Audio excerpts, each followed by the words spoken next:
नमस्कार। पाचन तंत्र कमजोर है, आंतों की ताकत जो है वो कमजोर है। आंतें खाने को अच्छे तरीके से पचा नहीं पा रही हैं, पेट भारी रहता है। भारी पेट, जो खाना पेट में पहुंच गया है उसमें से एब्जॉर्प्शन नहीं हो पा रहा है, या फिर आपका एलिमिनेशन भी धीरे धीरे करके कमजोर होता जा रहा है। पेट एक बार में साफ नहीं हो पा रहा है। आज हम बात करेंगे सवेरे से लेकर के शाम तक जो भोजन आपको लेना है, जो डाइट आपको प्रिस्क्राइब करी जाती है, उसको किस तरीके से प्रिपेयर करना है। सवेरे सौंफ मिश्री से लेकर के जो आपका ब्रेकफास्ट रहेगा, जो आपका लंच रहेगा, लंच और डिनर के बीच में आपको क्या लेना है, किस तरीके से प्रिपेयर करना है उसको, डिनर को आपको किस तरीके से प्रिपेयर करना है, जो दलिया खिचड़ी बनाना है वो किस तरीके से ऐसा बना दिया जाए कि उसका पाचन अच्छे से हो जाए, वो आपके पाचन तंत्र में पहुंच करके जल्दी पचे, शरीर को ऊर्जा दे। जो शरीर में लगातार कमजोरियां बढ़ती जा रही हैं, शरीर लगातार धीरे धीरे करके पोषक तत्वों की कमी की वजह से कमजोर होता जा रहा है, वजन जो लगातार गिरता जा रहा है, वो कैसे आप मेंटेन कर सकते हैं, किस तरीके से सवेरे से लेके शाम तक आपको खाने को प्रिपेयर करना है या पकाना है, ये पूरी जानकारी हम वीडियो में अंत तक हासिल करेंगे। प्लीज वीडियो को अंत तक जरूर देखें। अगर आपने अभी तक चैनल सब्सक्राइब नहीं किया है तो प्लीज इस चैनल को सब्सक्राइब जरूर कर लीजिए, ताकि जो भी वीडियोस भविष्य में बनाए जाएं उनके नोटिफिकेशन आप तक पहुंचे। सबसे पहले हम सामान्य तौर पर पाचन तंत्र की कमजोरी, या फिर ऐसा मान लें कि गैस्ट्राइटिस बहुत ज्यादा है, या फिर एंट्रल एरोसिव गैस्ट्राइटिस ज्यादा है, ऐसे केस में सबसे पहले नंबर पर हम सौंफ का पानी का उपयोग करेंगे। अब सौंफ के पानी का उपयोग जो है वो करते तो हैं हम, लेकिन सौंफ पानी बनाया कैसे जाए। तो सौंफ पानी जो है, इसमें हमें क्या क्या चाहिए। एक तो चाहिए सौंफ, दूसरा अगर डायबिटिक नहीं है आप तो फिर मिश्री और पानी, ये तीन चीजों की आवश्यकता है। अब सबसे पहले सौंफ को रात को 1 गिलास पानी के साथ हम भिगो देंगे। 1 गिलास, कांच का ग्लास ले लिया या स्टील का ग्लास भी चलेगा, उसमें 1 चम्मच सौंफ रात को हमने भिगो करके छोड़ दी। अब सवेरा जब होगा, जब हमको सौंफ पानी लेना है, कब लेना होता है सौंफ पानी? मॉर्निंग रूटीन पूरा करने के बाद ऑयल पुलिंग करी, गरारे करे, नश्य किया, उसके बाद फिर हमने अगर जो भी डाइट प्लान दिया गया, आंवला मिश्री लेना है या हरड़ लेनी है या त्रिफला का पाउडर लेना है, सादे पानी से, गुनगुने पानी से, वो किसको क्या प्रॉब्लम है, उसको किस तरीके से इस प्रोसेस को फॉलो करना है, वहां तक करने के बाद जब हमने व्यायाम कर लिया, तो व्यायाम के बाद सबसे पहले नंबर पर सौंफ पानी दिया जाता है। अब ये सौंफ पानी कैसे लेना है? रात को 1 चम्मच सौंफ 1 गिलास पानी में भिगो दी, सवेरे सवेरे सौंफ पानी में फूल जाएगी और सौंफ का बेसिक कस जो है वो निकल करके पानी में आ जाएगा। फिर हम उस सौंफ को, जैसे पानी ऊपर ऊपर का निकाल लिया और जो सौंफ बची उसमें थोड़ा पानी डाल करके मिक्सी में उस पूरी सौंफ को ग्राइंड कर देंगे अच्छे तरीके से। 1 मिनट के आसपास अगर हम उस सौंफ को थोड़े पानी के साथ चला देंगे तो वो पेस्ट फॉर्म में कन्वर्ट हो जाएगी। फिर जो पानी आपका है, वो जो बचा हुआ पहले पानी जो आपने निकाला था, वो ग्राइंडर में डाल के अच्छे तरीके से चला के फिर आप उस पूरे के पूरे पेस्ट और पानी को ग्लास में ले लेंगे।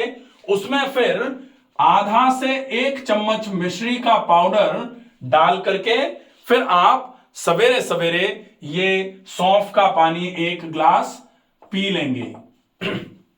पहली चीज हो गई। अब इसके बाद में आप दूसरे नंबर पर लेते हैं मुनक्के और अंजीर। तो मुनक्के प्लस अंजीर, ये दोनों ही ड्राई फ्रूट्स हैं।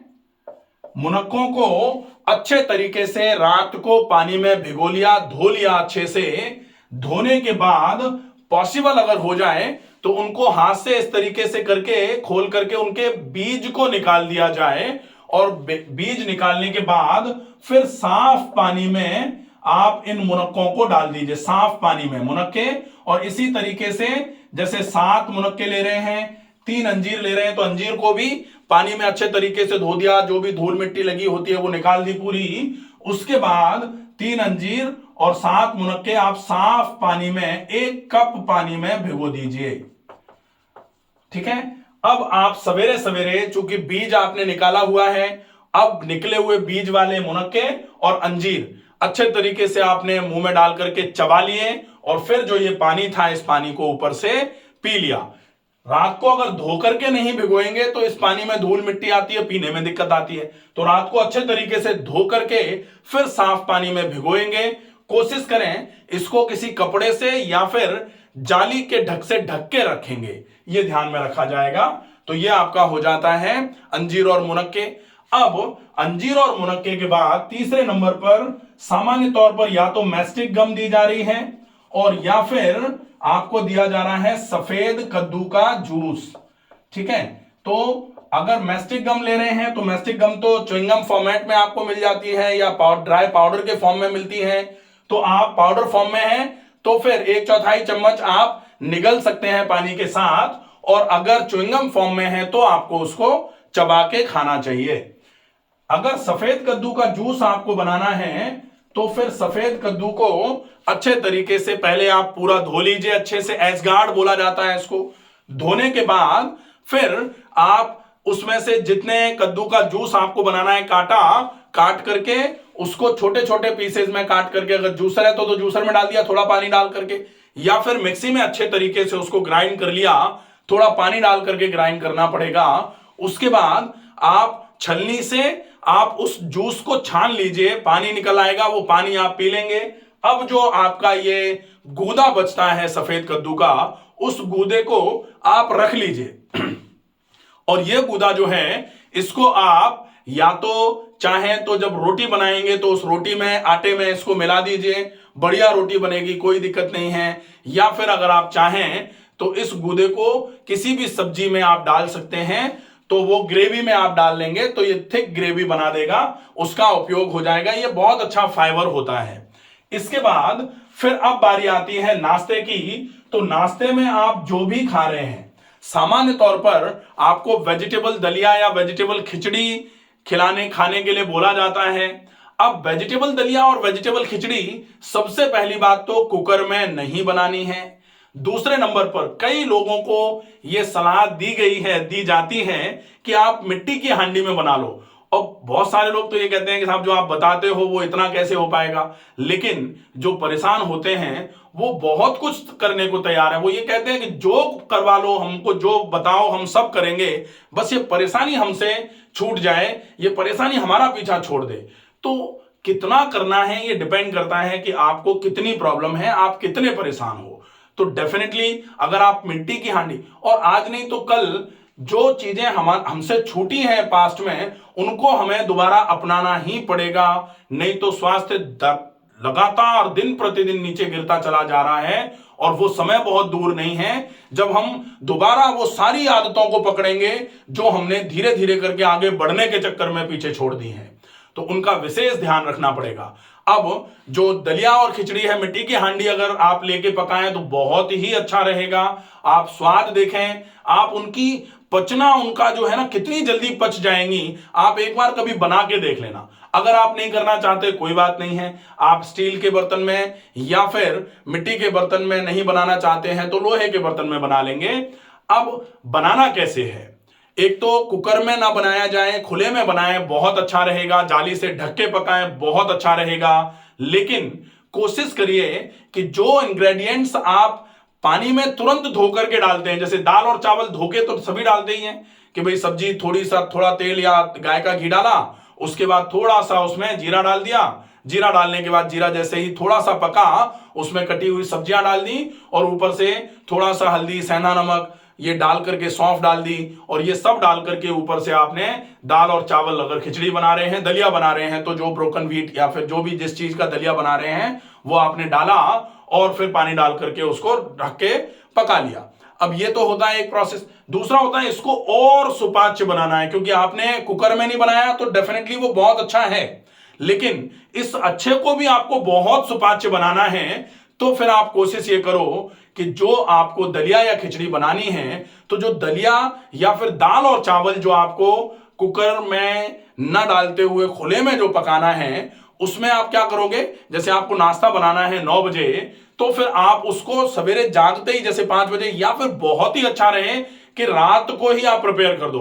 तो थोड़ी सी दाल और थोड़े से चावल, जितने का आपको खिचड़ी बनानी है सवेरे, या फिर जो दलिया आपको डालना है, जो दलिया बनाना है सवेरे, उसको रात को उतने ही पानी में आप भिगो दो जितना पानी आप खिचड़ी या दलिया में उपयोग में लेते हैं। तो उतने पानी में आपने दाल चावल या फिर खिचड़ी दलिया भिगो के रात को छोड़ दिया।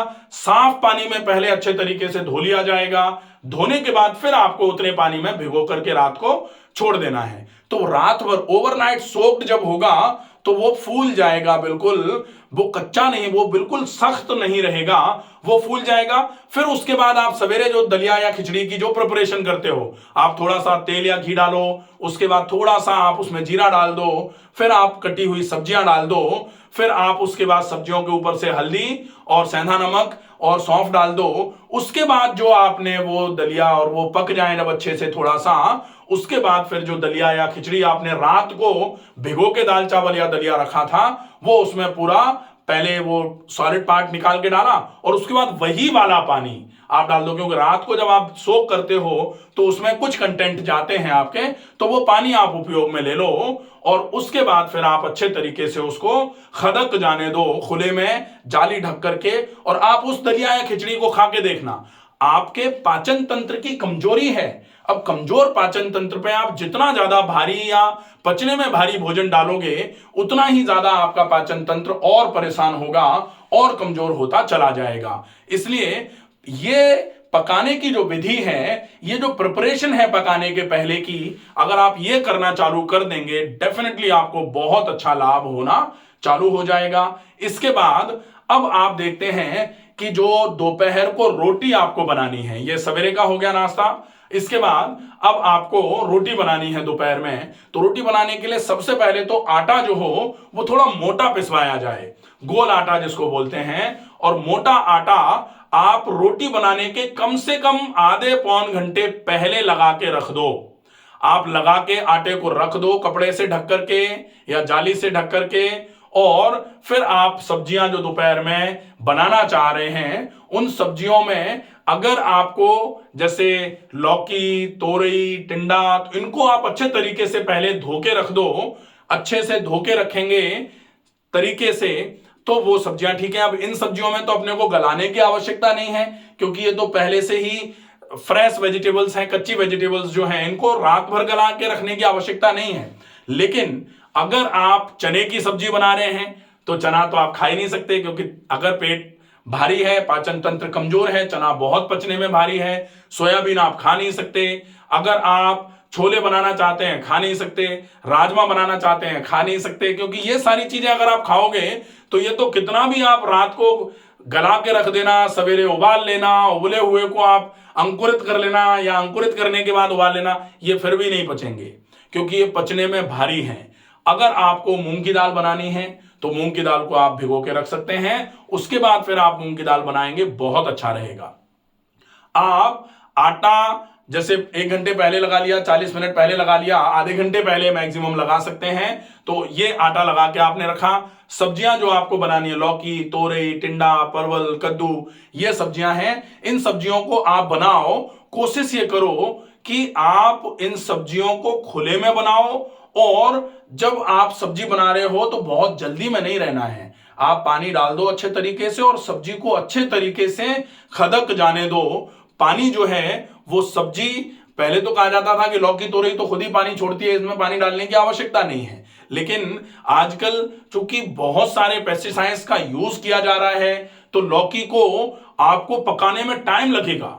तो जो टाइम आपको पकाने में लग रहा है, आप थोड़ा ज्यादा पानी डाल के छोड़ दो, उसको अच्छे तरीके से खुले में उबलने दो। ढंग से जब वो पानी के साथ पक जाएगी, फिर आप आधे घंटे पहले जो आटा लगा के आपने रखा था उसकी रोटी बना करके, तब जब आप रोटी और सब्जी बहुत चबा करके खाएंगे, फिर वो रोटी सब्जी शरीर में पहुंच करके, पाचन तंत्र में पहुंच करके पचेगी।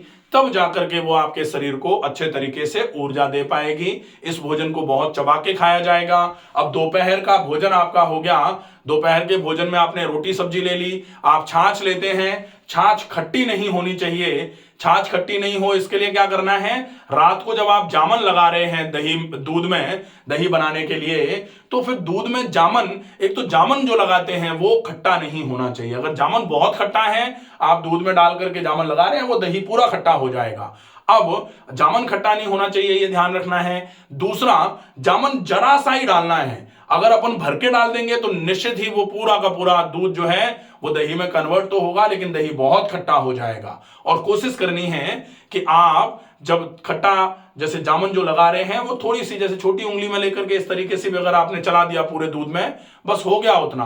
कहा जाता है ना कि छोटा सा थोड़ा सा जामन अगर आप बड़े भारी भरे हुए थाल में या दूध में लगा देते हो तो पूरे दूध को फाड़ने की ताकत रखता है। तो आपने वो जामन लगाया, उस दही को सवेरे सवेरे मथ करके अच्छे तरीके से उसका पूरा का पूरा मक्खन निकाल करके जो बचता है उसको तक्कर बोला जाता है, छाछ बोला जाता है, मट्ठा बोला जाता है। उसका उपयोग आप लंच के साथ करेंगे, बहुत कम मात्रा में। जैसे अगर आप 100 ml 150 ml तक ले रहे हैं तब तक चलेगा। अगर उसी को आप 400 ml 500 ml खाने के साथ पी लोगे, डेफिनेटली फिर वो भी आपके लिए उचित नहीं होगा। ये हो जाएगा। इसके बाद दोपहर और शाम के खाने के बीच में आपको सौंफ पानी लेना है या नारियल पानी लेना है। सौंफ पानी अगर आप ले रहे हैं तो मटके के पानी में सौंफ को बनाना है, जैसे आपने सवेरे सौंफ को बनाया था उस तरीके से दोपहर में जब सौंफ पानी लेना है तो वो सौंफ आप सवेरे सवेरे भिगो के छोड़ सकते हैं। अगर आप नारियल पानी ले रहे हैं तो प्लीज नारियल पानी लेने के लिए आपको क्या करना पड़ेगा कि नारियल जो है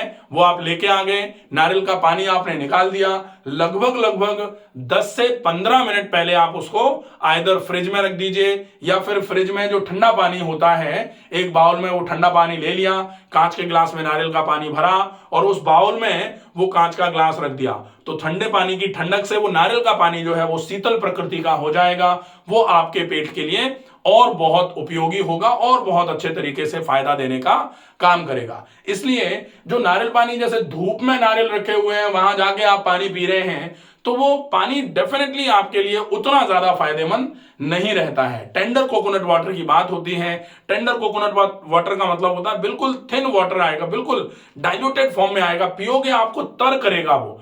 अब आप पानी पी रहे हैं गाढ़ा है या पानी पी रहे हैं उसमें बदबू आ रही है, तो ऐसा पानी तो फिर आपके लिए किसी मतलब का है नहीं। इस बात का विशेष ध्यान रखा जाए। शाम का भोजन जो आप रोटी सब्जी अगर खा रहे हैं तो आपको कैसे बनाना है, जैसे आपने लंच बनाया था। अगर आपको दलिया या खिचड़ी ऑप्शन में दिया गया है या आपको बोला गया है कि पाचन तंत्र ज्यादा कमजोर है, शाम के खाने में आप रोटी नहीं खाएंगे, दलिया खिचड़ी खाएंगे वेजिटेबल वाला, तो जो आपने ब्रेकफास्ट में जिस तरीके से दलिया खिचड़ी तैयार किया था वैसे ही शाम के लिए आप सवेरे भिगो के छोड़ देंगे, क्योंकि रात को भिगो के छोड़ा वो सवेरे आपने बना लिया। अब आप सवेरे भिगो दो। अगर आपको शाम को दलिया या खिचड़ी खानी है तो उस तरीके से आप शाम को उसको बनाओगे और वो खाना है आपको। रात को सोने के पहले सौंफ मिश्री का पानी लेना है तो वो सौंफ मिश्री का पानी आप दोपहर में भिगो के छोड़ देंगे सौंफ को, वो रात को आप ले सकते हैं। ये सवेरे से लेके शाम तक का कंप्लीट रूटीन हो जाएगा कि आपको खाने को किस तरीके से प्रिपेयर करना है या पकाना है। अब इसके साथ में ये विशेष ध्यान रखा जाए कि जब भी आप सॉलिड कुछ खा रहे होंगे आपको हमेशा ये ध्यान रखना है कि बहुत चबा करके खाया जाए, बहुत धीरे धीरे करके आराम से तसल्ली से बैठ करके खाया जाए। और जब भी आप कुछ लिक्विड ले रहे होंगे आपको यह हमेशा ध्यान रखना है कि लिक्विड को आपको सिप कर करके, बिल्कुल चाय की तरह सिप कर करके लेना है। अगर आप ये बातें अपने मन में हमेशा रखेंगे तो निश्चित ही ये पाचन तंत्र की कमजोरी, ये बढ़ती हुई शरीर में गर्मी, ये जो भयंकर एसिडिटी की कंडीशंस लगातार बढ़ती चली जा रही हैं, गैस्ट्राइटिस है, एंट्रल गैस्ट्राइटिस है, इरोजिव गैस्ट्राइटिस है, या फिर आपको कभी ऐसा लगने लग गया है कि आपकी नाभि बार बार करके डिग जाती है, आंतों में आपके बहुत भयंकर सूजन आई हुई है, ऐसे कंडीशन में भी ये वाली डाइट का पैटर्न जो है आपके लिए बहुत उपयोगी साबित होगा। आशा है ये वीडियो आपको पसंद आएगा। ज्यादा से ज्यादा लोगों तक इस वीडियो को पहुंचाएं। स्वस्थ रहिए, सुरक्षित रहिए। धन्यवाद।